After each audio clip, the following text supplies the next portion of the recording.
जय राम जी की। अरे काहे भैया सब लोग दुखी हो, काहे परेशान? लड़कवा का नौकरी नहीं लग का, इतना काहे परेशान हो आप लोग हैं? लड़कवा को पढ़ाया लिखाया सब कुछ करके तैयार कर दिया है, अब समय आने पर तो नौकरी मिल ही जाएगी। इतना काहे पर लड़के को परेशान किए हो आप सब लोग? लड़के के ऊपर कितना बोझ डाल दे हो, पहले पढ़ाई का बोझ, बस्ता का बोझ, बचपना उसका हिरवा दिया, खिलवा दिया, अब काहे पीछे पड़े हो? तो ये एक बड़ी समस्या बन गई है। आप लोग सब परेशान हैं कि एक बूढ़े माँ बाप जब आपके घर में होते हैं, एक लड़के से बहुत सारी उम्मीदें हम सब लोग लगा बैठते हैं। दरअसल आवश्यकता से अधिक उम्मीद नहीं करना चाहिए, लेकिन फिर भी शिक्षा दीक्षा पढ़ाई का उद्देश्य ही एक ही होता है कि रोज़गार पा जाना, जबकि रोज़गार ही सब कुछ नहीं है। पढ़ाई का या शिक्षा का असर भैया एक ही होता है, वो यह है कि तुम्हें ज्ञान प्राप्त हो जाए, अच्छा बुरा जान जाओ, क्या अच्छा है क्या बुरा है इसका ज्ञान हो जाए तो समझो पढ़ लिख गए। नहीं तो तमाम भैया लोग पढ़े लिखे MA BA BSc कर कर के लोग बेरोज़गार होते चले जा रहे हैं। शऊर नहीं रहेगा, 2 पैसा क्या, न बैठबो जाना था, न बोलबो जाना था, न हंसबो जाना था। कहूँ भेज दिन जाओ तो कहा हम जानते नहीं कुछ, BA MA MSc करे हैं। तो ऐसी पढ़ाई का क्या करियो भैया? सब लोग हमसे यही कहते हैं, का मास्टर साहब का पढ़ावत हो इनका?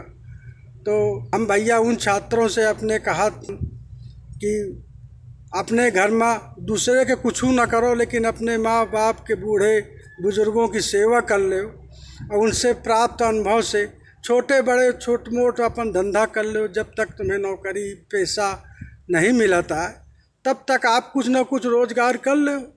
अब देखो कल के बात है, हम गुजर रहे रहन तो एक बूढ़े दादा बैठे रहन रोड में, वही कहा मास्टर साहब कहाँ जाते हो, आप स्कूल में पढ़ावत हो? हमने कहा हाँ दादा। कहा हमारा एक बात बताओ, हमारी समस्या का कुछ निदान ढूंढो। तो हम कहा बताओ दादा। तो दादा बोले मास्टर साहब आप पढ़ावत हो, आपका ज्ञान है तो थोड़ा हमहू का ज्ञान बता दो कि हमारे पास 40 बकरियां हम पाल के उनका बेच के लड़का का पढ़ाओ, हाई स्कूल इंटर कराओ और वह BA BSc कराओ। तो एक दिन लड़का वह बोलो कि पिताजी हमको अब जो है तैयारी करें जाके। तो हम कहो चलो भैया तैयारी करो। तो कहाँ जाने का आप बोलो जात है कहाँ? वो तो वहीं जानते कहाँ बताओ। वह SS कुछ बोलत रहा तो हम भैया कह दिन की SSC की। हाँ हाँ कहा मास्टर साहब वह है SSC की का तो तैयारी। मैं बताओ मास्टर साहब कितना पैसा लागी? लड़का हुआ तो कहा तो कि 10-50 हज़ार लाग जी। तो इतने तो हमारी बकरियों नहीं है, तो अब कैसे काम चली मास्टर साहब? कहाँ से पैसा आई? मास्टर साहब पहले से हम पढ़ावत रहन तो बकरियन का बेच के पैसा करके फीस भरते, अब हम कहाँ से पावन? अब लड़का हमारा कहते SSC की तैयारी करवे। तो मास्टर साहब कहा SSC की तैयारी करने से कहा लड़का का हमें नौकरी मिल जाई। तो हम कहो कि दादा नौकरी मिल जा सके थी और नहीं मिल सकती है। तो कहा तो फिर तो बड़ा गड़बड़, हम गरीब आदमी कहाँ से पढ़े हुए? तो हम कहो रहा दादा कुछ गवर्नमेंट मोदी लोन पास कर दिए थे आजकल, उनसे कहो तो कह रहे हुआ हम मास्टर साहब न लेवे लोन फोन, हमसे बहुत डरा था। गाँव में हम ले लिया था उधार कुछ पैसा, तो वही से काम फिर बकरी बकरा बेच के अपन दे दिया था। तो कहा मास्टर साहब वो लड़का का हम 10 छेरिन का दूध पिया के पट्ठा कर दी, बड़ा कर दिन, पढ़ाओ लिखाओ। बड़ा बात यह है कि बहुत बुद्धिमान निकसो। जब वो खटोली छोड़त गए 4 पाई तो पैर छुअत गए। आवाज़ मास्टर साहब बड़ा यह है कि हम अपन दर्द कैसे कहा पैसा मांगे थे। और वह ससुराऊ का बतावन उनके साथ का जो लड़का पढ़त रहा है तो वहीं के गांव की एक बिटिया का लड़के कहाँ भाग गए।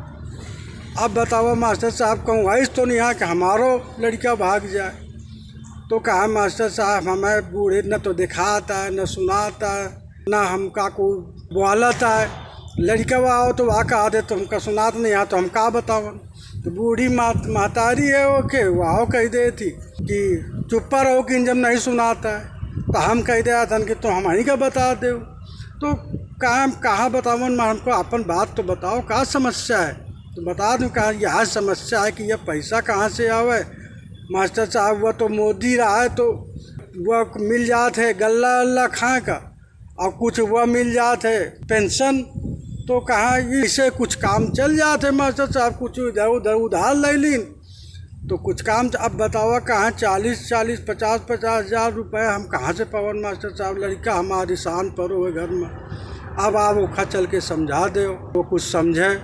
तो बउआ हमारी आवाज़ अगर आप सुन रहे हो तो हम आपसे ये कहेंगे कि ये असली आपके भगवान हैं, इनकी सेवा करो, इन्हीं के आशीर्वाद से आप आगे बढ़ोगे।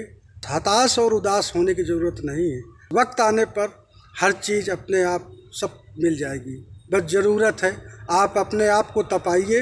और ज़रूरी नहीं है कि नौकरी आपको मिले, आप अपनी व्यवस्था के अनुरूप चलें। अगर आपका दिमाग पैना है, तेज़ है, तो एक दिन ऐसा आएगा कि आप खुद किसी को नौकर रख सकते हो। तो देश में तमाम बेरोज़गारी बढ़ रही है, तो हताश और उदास होने की ज़रूरत नहीं। आप अपने शिक्षा के माध्यम से रुचि के हिसाब से कोई व्यवसाय स्थापित, आजकल तो हर जगह छोटे मोटे उद्योग आप स्थापित कर लेते हो। और पिताजी का हाथ बटाइए, उनको सांत्वना दीजिए। तो और ये 40-40, 50 हज़ार रुपये आप अपने मन से ट्यूशन पढ़ा करके गाँव जा करके, और ये जो हवा गर्ल्स फ्रेंड बॉयफ्रेंड के चक्कर में जो बताया कि भाग गिरा है, इस चक्कर में न पड़ना। क्योंकि अपने घर की स्थिति को देख करके, बूढ़े माँ बाप की स्थिति को देख करके अपने व्यवस्था के अनुरूप चलिए। और इनको ज़्यादा आप भार अपने दिमागी भार इन पे न उतारिए कि परेशानियां न बताइए कि हम क्या करें क्या ना करें। तो अभी एसएससी की तैयारी के लिए अभी इनके पास आपके प्रति बजट नहीं तैयार है, तो ये बेचारे परेशान। यदि मेरी आवाज़ आप तक पहुंच रही है तो आप एडल्ट हो चुके हैं, शिक्षा दीक्षा आपको मिल चुकी है, तो ज़रूरी नहीं कि आप व्यवसाय को, अभी आप नौकरी जब तक नहीं मिलती आप, तो आप छोटे मोटे ट्यूशन अपने अनुरूप ढूंढ लीजिए, उनसे अर्जित आय करिए और उसी अर्जित आय से अपने को तैयारी करिए। आजकल तो यूट्यूब में तमाम ऑनलाइन क्लासेस ली जाती हैं, तो आप उससे भी अध्ययन कर सकते हैं। इनका बोझ मत बनने, बोझ को हल्का करें। इनकी उम्र के हिसाब से इनको हंसाइए, बुलाइए और प्यार से बात करिए। टेंशन न दीजिए, न खुद टेंशन में रहें न टेंशन दें। एक कारण है, आप इसको सामंजस्य बैठा लिए, उस माँ को बैठा लिए जिसके लिए तुम्हें 9 महीने पेट में रख करके और तपस्या की है, कितने सारे सुखों को बलिदान दिया है। आप सभी युवकों से मेरा अनुरोध है कि यदि आप शिक्षित हैं तो भार अपने कंधों पर ले। विवेकानंद को याद करिए कि सारे उत्तरदायित्व अपने कंधों पर ले लो, आप सब कुछ कर सकते हो। यू विल डू मार्वियल्स वर्क, आप सब कुछ कर सकते हो, बस आप अपनी इच्छा को जागृत करिए। और जो बेरोजगारी शब्द है इसको हटाइए और अपने आप को एक नए तरीके से तैयार करें। धीरे धीरे आप देखेंगे कि अपने जीवन में बहुत सारे परिवर्तन हमने कर डाले हैं। कोई भी उद्योग, कोई भी व्यवसाय छोटा बड़ा नहीं होता। छोटा बड़ा केवल आपका अपना नज़रिया और दृष्टिकोण होता है। इनको परेशान न करिएगा, इनको बर्डन 40,000 50,000 की व्यवस्था इनको न बताइए। आप अपनी व्यवस्था के अनुरूप कार्य करिए और अच्छे मन से, अच्छे दिमाग से भैया सबको बताइए। और आपराधिक दुनिया को, आपके अनुरूप यदि व्यवसाय नहीं है तो अपराध भी बढ़ सकता है। आप में यह है कि हम कितनी जल्दी धन एकत्र कर करके हम करोड़पति बन जाए, अरबपति बन जाए, बंगला बना दे, इस तरह की इच्छा मत न रखिए। और अपने हिसाब से धीरे धीरे करके आप वो सब अर्जित कर लोगे जो आप करना चाहते हो। जय हिंद, जय भारत।